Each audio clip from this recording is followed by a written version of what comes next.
Twelfth वाले सभी लोग ध्यान दें, ट्वेल्थ क्लास का देखिएगा। आज हम आपको प्रतिदर्श प्रश्न पत्र कराने वाला हूं, यानी कि जो बोर्ड परीक्षा यूपी बोर्ड के ऑफिशियल पेपर जो दे रखे हैं उसको सॉल्व कराऊंगा। 2023 के लिए यही पेपर दिया हुआ है यूपी बोर्ड की वेबसाइट पर, इस पेपर को भी सॉल्व कराऊंगा मैं। और ये पेपर भी आप देख लीजिए, ये सामान्य हिंदी का मॉडल पेपर है, ठीक है। चलिएगा हिंदी का मॉडल पेपर देखो पढ़ते हैं। खंड क में देखिएगा बहुविकल्पीय प्रश्न मिलेंगे आपको, पूरे 5 और 5 10 प्रश्न मिलेंगे गद्य के पद्य के। चलो तो स्टार्ट करते हैं। पहला प्रश्न है आपका, शिक्षा का उद्देश्य। निबंध के लेखक हैं, शिक्षा का उद्देश्य ये किसने लिखा है? भारतेंदु हरिश्चंद्र, डॉक्टर संपूर्णानंद, मोहन राकेश, राधा कृष्ण दास, रामकृष्ण दास। तो इसका राइट आंसर है संपूर्णानंद। और कमेंट करके बताना आपके कितने क्वेश्चन सही हैं। लल्लू लाल की रचना है, लल्लू लाल की रचना आपको बतानी है, तो इसका राइट आंसर है प्रेम सागर। ओके चलिएगा, आपका पर्दा कहानी के लेखक क्या है, कौन है? पर्दा कहानी के लेखक हैं आपके, इसका राइट आंसर है यशपाल। ठीक है चलिए आगे देखिएगा। आगे आवारा मसीहा के लेखक कौन है ये आपको बताना है, तो इसका राइट आंसर है विष्णु प्रभाकर। इसके आवारा मसीहा के लेखक कौन है? विष्णु प्रभाकर। चलिएगा आगे, बाणभट्ट की आत्मकथा, तो इसका राइटर कौन है? इसके लेखक हैं हजारी प्रसाद द्विवेदी। चलिएगा ये 5 प्रश्न हो गए। अब आपको कमेंट करना है कि इन 5 में से आपने कितने उत्तर सही दिए हैं। चलिएगा आगे देखिएगा। आगे प्रश्न, कामायनी के किस युग की रचना है?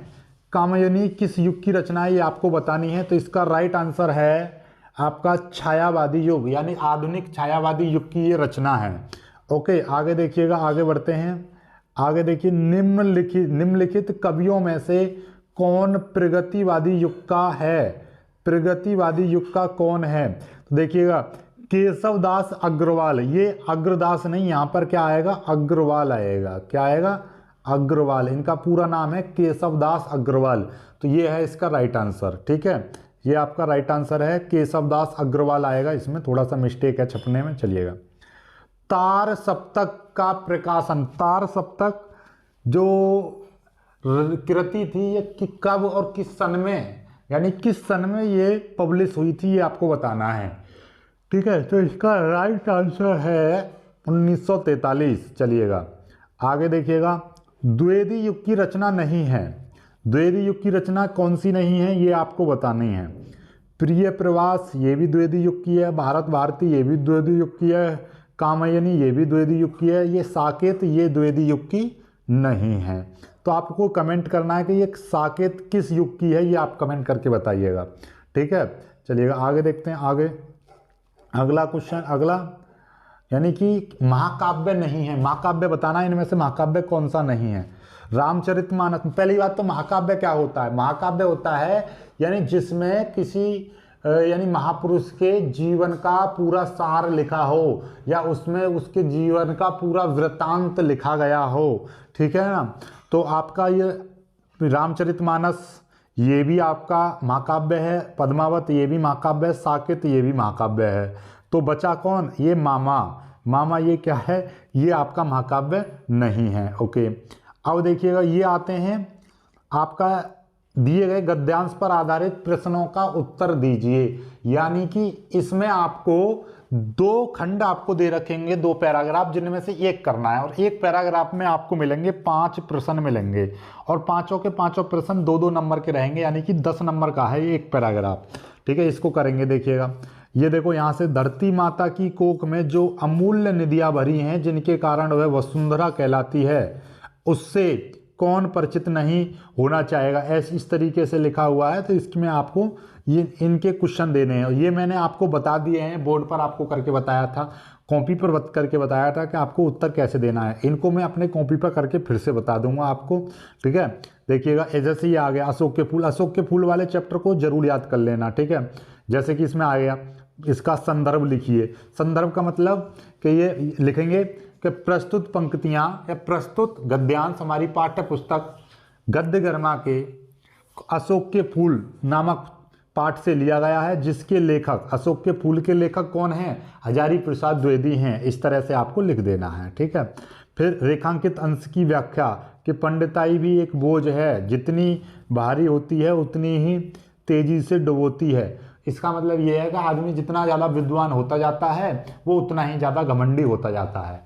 ठीक है, मतलब पंडिताई का मतलब जैसे जितना आदमी विद्वान होता जाता है वो उतना ही घमंडी होता जाता है, अर्थात जितना वो विद्वान होगा उतना ही उसके अंदर अहम आता जाता है, अहंकार आता जाता है। इसका जीता जाता उदाहरण है रावण। ठीक है, क्योंकि रावण से बड़ा आज तक का कोई ज्ञानी है नहीं। ठीक है, पंडित है नहीं, लेकिन उससे भी बड़ा कोई अहंकारी भी नहीं है। तो इसका मतलब ये है, यहाँ पर ये कवि ने दर्शाया है। ठीक है, तो ये आपको मतलब कवि ने जो कहा है अपनी ओर से नहीं, कवि ने इन पंक्तियों के माध्यम से क्या कहना चाह रहा है वो आपको लिखना है। इस तरह से है, लेखक क्यों कहता है कि उदास होना बेकार है, तो उसका भी देखो उत्तर यहाँ पे दे रखा है कि यानी कि उस अवस्था में उदास भी नहीं करती, ये पूरा लिखा हुआ है यहाँ तक। तो ये इसको पूरा पढ़ोगे तो आपको पता चल जाएगा कि लेखक क्यों कह रहा है। गद्यांश का भाव आपको बताना है, गद्यांश की भाषा शैली बतानी है। इस तरीके के प्रश्न आते हैं। ठीक है, चलिएगा आगे। यहाँ पर ये पद्यांश में से आ गई, पद्यांश की पंक्तियों के बारे में दे रखा है, इसमें पद्यांश भी करना आपको मैं बता दूंगा। ठीक है, घबराना नहीं है। ओहो,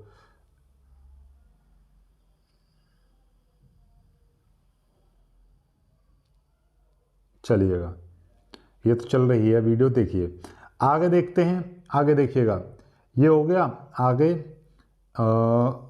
ये चलिए आगे देखिए। हाँ, अब प्रश्न संख्या 5 आ जाती है। प्रश्न संख्या 5 में आपको क्या मिलेगा, साहित्यिक परिचय देते हुए उनके हाँ कृतियां भी लिखी, यानी 3 नंबर का साहित्यिक परिचय। जीवन परिचय नहीं आता इंटर में, साहित्यिक परिचय आता है। साहित्यिक परिचय की मैंने वीडियो बना रखी है, अभी मिल जाएगी तुम्हें, आज ही साहित्यिक परिचय की वीडियो मिल जाएगी। ओके, साहित्यिक परिचय में किस तरह से लिखना है, क्या क्या लिखना होता है।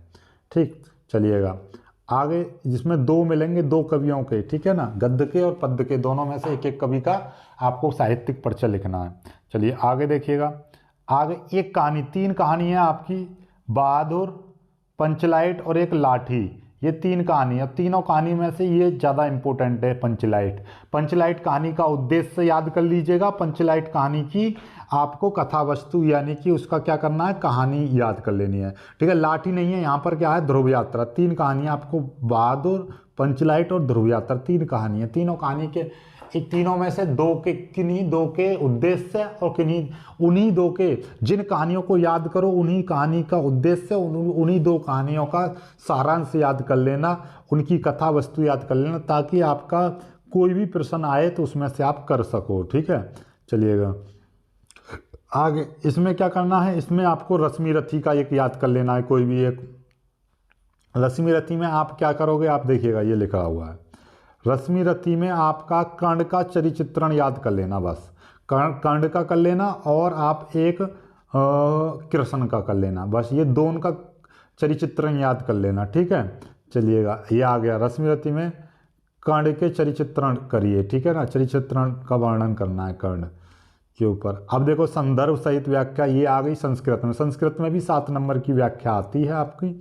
संस्कृत का मैंने बता ही दिया है, संस्कृत की वीडियो अपलोड हो चुकी है, तुमने सुबह देख ली होगी। ठीक है, संस्कृत में भी 2 मिलते हैं, यानी कि एक आपको पैराग्राफ मिलता है, एक आपको श्लोक मिलता है।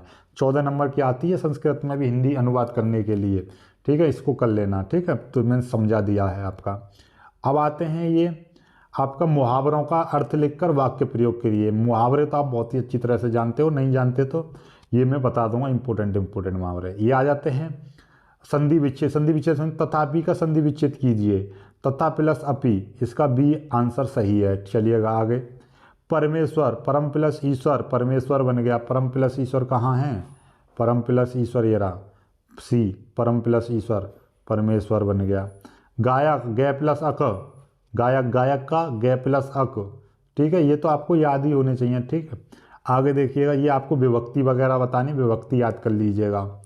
आगे शब्द युग्मों का सही अर्थ चुनकर लिखिए, जैसे कि वसन, व्यसन। वसन माने एक वसन माने क्या है, कपड़ा। दूसरा वसन यानी कि कोई भी आदत, तो ये क्या होगी, वस्त्र और आदत। आगे देखिएगा, आगे बादल, ये देखिएगा अम्बुज और अम्बुद। अम्बुज माने होता है कमल, कमल का पर्यायवाची है। अम्बुद ये बादल का पर्यायवाची है, तो ये ध्यान रखना, कमल और बादल, कमल और बादल, ये आ गया। आगे देखिएगा,